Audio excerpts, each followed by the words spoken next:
All right, what's going on? We've got a series of hot topics. The next 3 posts are all gonna have to do with shoes, or lack thereof, shoes with barefoot. Anytime we get to talk about shoes, it is a hot topic. There is no one shoe for everybody. And hopefully, I'm gonna show you guys that. So I'm gonna break this up into 3 different posts. First one today is gonna be, you want my arches to collapse or pronation? Used to be, you pronate, you should never run again, get them out of here. Shoe lasts, not how long the shoes last, but the curve or the shape of the bottom of the shoe, and density, how stiff or how dense is it? Next time we're going to talk about cushion of shoes, and then we're going to talk about barefoot running, should you do it or not for people that have medial knee pain. Let's first start by talking about structural versus functional. Talked about this a bit before when it comes to the hip, see post, but here we've got normal and then varus, valgus. What you've probably heard normal here is varus is bow-legged, and knock knees is this valgus.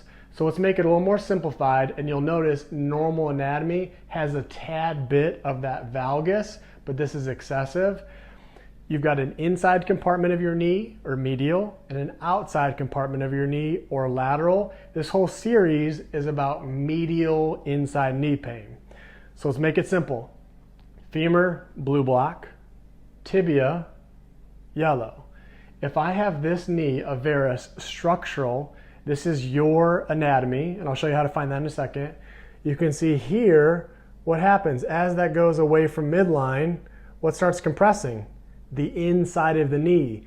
We also talked about when we land, it creates this varus force. So we're amplifying that. So if you're not sure what your anatomy is, what happens is if you put your feet all the way together, if you've got a significant or even any space between your knees with your feet together, then you've got this varus. I have this anatomy here. And then more knock knees is your knees are going to come together and hit, and there's still a lot of space, excessive space between your feet. This is going to be all about this varus because that's what loads the inside compartment, versus this valgus is more lateral compartment. So going back to the ground reaction forces, every time we land, equal and opposite. As that force comes up towards your center of mass, it's going to create this force, or this compression amplified on the inside part of the knee. The greater the distance of that line of the body weight towards the axis of the knee, the more stress is on the inside of the knee. The greater that cam, or knee adduction moment. So here versus here, even more stress. So the greater the distance, the greater the amount of stress.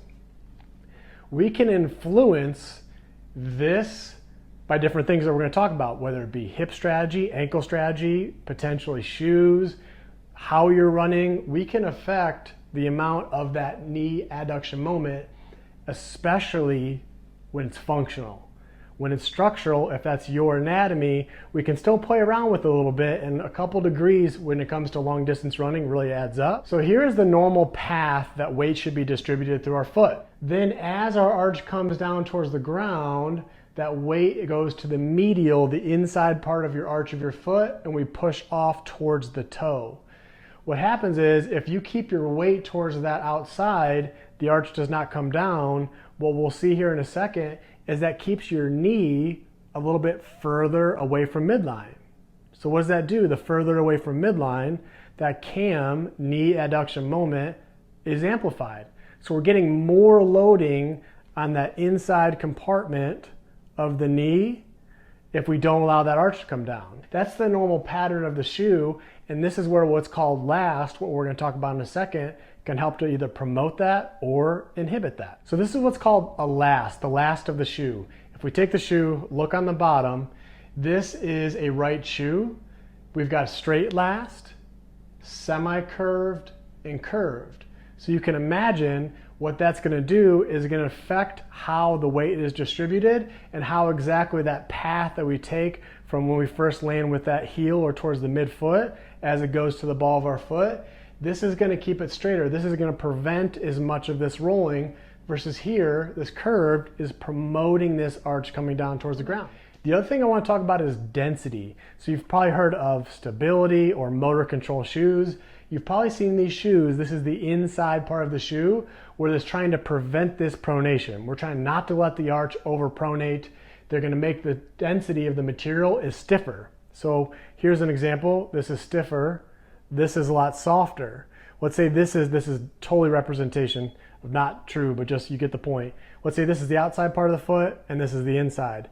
This is a lot squishier towards the outside, but then the density of the inside is stiffer. So it's trying to prevent that arch from excessively going to the ground. Well, here's the thing. Anytime we have a denser surface or denser material, it's not going to dissipate forces as much. If I take that hard, stiff part of the shoe and slam it against the ground, it's going to be loud. That's louder it is, the more force, less the shoe is absorbing that for you. Talk a lot about this in the next objective about cushion.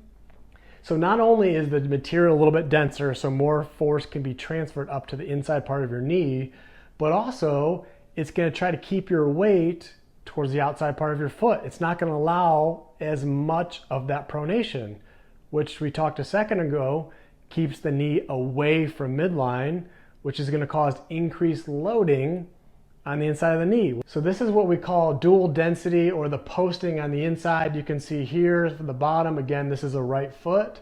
This is going to be a little bit firmer to try to prevent that. Here's what they showed, is that opposite of what we just talked about, of the medial posting or the medial density, they've done where they add an insert, here's 3 millimeters, on the outside part of your foot. So yes, exactly. Why do we do that? Is to try to promote the arch from coming down, to try to prevent the weight towards the outside blade of that foot, and thus allowing the knee to come towards midline. They did some studies on this. They showed it did reduce the cam or the knee adduction moment at the knee by allowing that knee to become a little bit closer to midline. So there's less of that knee adduction moment. So here's a visual representation of that's the axis, the AP, or anterior to posterior, forward back. The greater the distance of that axis to that ground reaction force, the greater the distance away, the more load. If we can get that knee closer, lateral wedge, driving that knee closer to midline, it can reduce that knee external adduction moment. So I got to give a shout out to one of my old professors, Joaquin Barrios, Dr. Barrios. I went to University of Dayton, graduated in 2013. He is someone I really look up to a lot when it comes to biomechanics. So he was published a number of years ago about the same thing, except for walking. Lateral wedging can help reduce the loading on the inside compartment of the knee. So same thing when it comes to running. So to bring it all home, to summarize, two things that you might not have thought about before is the last of the shoe to promote the arch from coming down, and this whole concept of don't let the arch come down, don't pronate. Hopefully we can start to slowly get you more comfortable with that process, because that's been kind of demonized over the years. Because if you don't allow that arch to come down, the weight's going to stay towards the outside blade of your foot. You're going to have larger forces through the inside of the medial part of your knee, and we're not going to dissipate forces as much into the foot.